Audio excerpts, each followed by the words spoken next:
Hi everyone, I'm David Reeder, and we are off deck. Our guest today is the U.S. national champion in the open water 10K race, Ashley Twichell. She was dominant in that race a couple weeks ago at Castaic Lake, winning by more than 1 minute over Haley Anderson, and Ashley joins us right now. Ashley, how are you today? Good, thanks. Thanks for having me on. Yeah, so as an open water swimmer, so much of your success is dependent on one race in a given year. You won that race, so how does that feel right now? It feels amazing.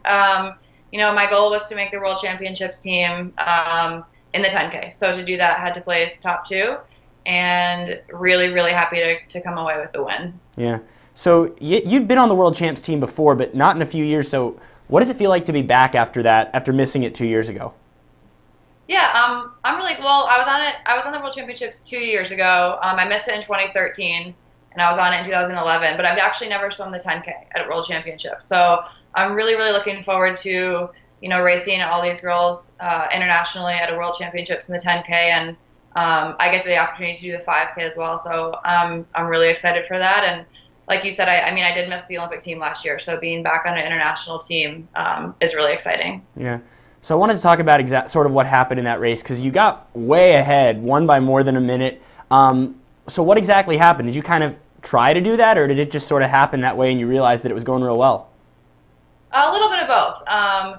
My strategy in open water, it's always going to change. You can't predict what other people are going to do. So I had a strategy in mind, but knew that the likelihood of it going exactly to plan wasn't really, really high, since it depended on a lot more people than just me. And so I talked with Coach Rose beforehand, who was out there with me, and we had a plan in place. And it certainly wasn't to break away in the middle of lap 3, which is what happened. And an Italian girl took off, and I followed her. And about 3 minutes after swimming with her, I looked back behind me and was pretty surprised to see that we had about a 10 to 15 meter lead. And I was pretty psyched, because I figured if we could swim together and continue building that lead, we'd be all set. And at the end of that third lap, where the feeding station was, she actually broke off and went to shore and finished. And so at that point, I was like, oh man, like I'm going to be alone for 5K if I decide to do this. So I kind of had to choose whether to drop back and let them catch back up to me and try to conserve energy, or to just go with it. And I chose to just go with it. And it was pretty difficult to swim a 5K completely alone, physically and definitely mentally too. Your mind goes all sorts of places, but held it together and was really excited to be able to pull it off. Yeah, fair enough. That does sound pretty difficult, doing that much swimming completely on your own in a lake. Yeah. So when you're at the World Championships, does your plan for a race like that change just because there are so many more people in that race that are at your level? Yeah, the biggest thing I think in open water is to just expect the unexpected. I know what I like to do. I know where I'm most comfortable, but I also know that that's not always going to go according to plan. And it took me a while to get used to that. It took me, honestly, several years to be okay with not, always being where I wanted to be in the pack, or where I wanted to be at a certain point of the race. And so at this point, I do know most of my competitors internationally too, which helps a little bit. But the other nice thing with international competitions is you can work with your teammates. So, in the 10K and the 5K, I'll be swimming with Haley. And so it's always nice to look over and see a USA flag on a cap, and you can work together with them, and hopefully both of you will place high. How does that work exactly? How do you guys have a plan before the race? I know you've never swum the 10K at a Worlds, but do you go into these big races with a plan for, okay, if you do this, then I'll come this way, or something like that? Nothing like that, just because, like I said, it's difficult because you never know what other people are going to do. But it's definitely unspoken that you're going to work together. I think in some scenarios, yeah, there may be a more specific plan in place, but again, aware that it might not go according to plan. But at the end of the day, just in the race, working together. I remember in the 5K in 2011 in Shanghai, Eva and I were pretty close to each other, and for the first couple laps, and just even mentally knowing that you had a teammate in it with you, and you're representing your country together, I think that's just huge. Yeah. So how did you even start doing open water, and how have you evolved as an open water swimmer over the past really 6 years since you finished college?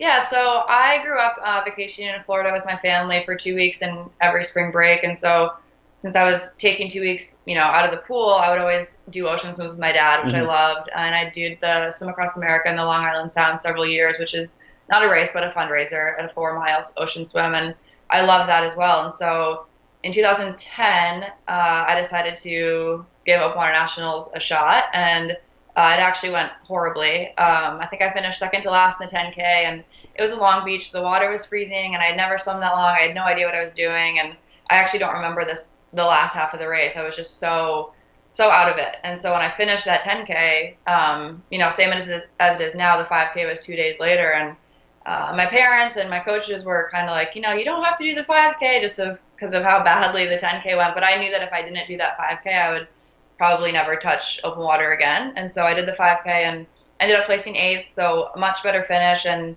then that next summer, 2011, I got invited to the National Open Water Select Camp. And that was actually kind of one of the main reasons I kept swimming after I graduated. My college coach, Dan Cull at Duke, told me, why not? You might as well swim, a couple more months and go to this camp since you're invited to it. So I did that, and the conclusion of the camp was the nationals for the 10K. And I placed third and made my first international team, and it kind of all just snowballed from there. Yeah. Has it been weird to kind of keep swimming for 6 years now, post-college? Yeah, you know what? It's gone by really fast, to be honest. And I've always taken it year by year. Like, there's never been I'm going to swim through the next quad or anything like that. It's always been kind of year by year. And my thing is, if I'm still loving it, I'm going to keep doing it. And I'm also still getting faster, especially in the pool. My pool times keep dropping. So as long as I'm still loving the training and the competing, I don't really see a reason why I would stop. We'll get to the pool in a second, but first I want to ask you where you are now. So where are you training, and how did this happen? Because it's a bit of I wouldn't say a strange situation, but a Duke girl training at North Carolina. Yeah, so I'm back in North Carolina. I moved back to North Carolina in September of 2013. So I was out at Mission Viejo for 2.5 years, and had just the most amazing time there. Came back east for some personal reasons, but and trained with the Chloe Sutton and Charlie Houchin with a couple professionals. And once they retired, kind of moved to a different club team. So I've kind of been all over the place. And then last April, actually, some things happened with the club team, and Chip Peterson, who I had been training with, was going to start training back at UNC, and I wanted to keep training with him. I love training with him as a training partner, and they have long course, which was enticing to me as well. And so I reached out to the coaches at UNC, and they couldn't have been better or more welcoming. And I reached out to my Duke coaches and told them what was up, and they were so supportive and still are. I just saw Dan, my Duke coach, 2 days ago. I talked to Dawn, the assistant coach, all the time. And my first day at UNC, the team was amazing too, so welcoming. And even myself, I was a little nervous about it, like how are they going to accept a Duke grad? And they've been amazing, and I've really enjoyed training with them. The coaching staff is awesome. The atmosphere is great, and I feel really lucky because I still go on training trips with Coach Rose. I was just out at Colorado with him, so I get to still be with him too, which is awesome. What did he do for your swimming career, Coach Rose? I mean, he put me on my first international team, which is, the reason I'm still swimming today. Like I said, it kind of all snowballed from 2011. And that week before I made my first international team was Mission Viejo Nadador's 100K week. So we did 100,000 meters, which I had never done anything close to that. And so physically and mentally, I remember calling my dad at the end of the day, just being like, I don't know if I can get through another day. And just completing that for me was huge, and I think gave me a ton of confidence. And he, from day one, I think had more confidence in me than I had in myself, and that was huge for me, and it still is. Talking to him before a race, either open water or pool, is huge for me. It gives me a huge confidence boost, and he put me into the best shape of my life. Gave me a huge aerobic and endurance base that I definitely still utilize today. I don't do as much yardage anymore, and I don't need to. And I think a lot of that is because of the work I put in with him. He's amazing as a coach and a mentor and a friend, all of the above, kind of a second dad. So. Yeah. So you mentioned you're still getting faster in open water and in the pool. So I want to talk about the pool a little bit. Olympic trials, you finished 5th in the 800.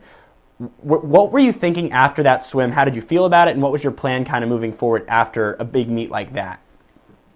Yeah, so I knew in 2015 that the open water team, had already been qualified, so that was out of the question. So kind of put my focus on the pool, but really didn't have super high expectations. And then in October of 2015, I went out to Colorado with Coach Rose, actually, just for about 8 days, and came back home and swam in just a local meet that weekend. And the day after coming home from altitude, and 8 days of really tough training, I popped a best time in the 1,000 by, I think, 14 seconds, my best time since college.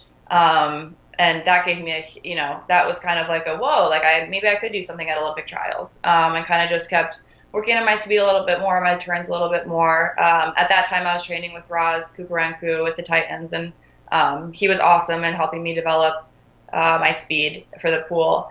And honestly, my goal going into Olympic trials in the pool was to make the final, and I hadn't done that in 2008 or 2012. So that was my main goal, and I missed it in the 400 by I think 2 spots, and I finished the 400 knowing that I could have given more. I wasn't as tired as I should have been, so I told myself that the last thing I wanted to do was feel like that after the 800. So I just kind of dove in and went after it, and felt really good, tried to just enjoy it and have fun, and was third going into the final. And really just my goal was to just enjoy it and take it all in. And I knew that, that's a super unique experience to be at trials in the first place, and then to final. The atmosphere at night is crazy. So just to enjoy it. And, I had a lot of confidence after that meet, knowing that I could perform under that kind of pressure. And I went to US Open later that summer and won a best time in the 800 by 3 seconds. So kind of am still going with both the pool and open water.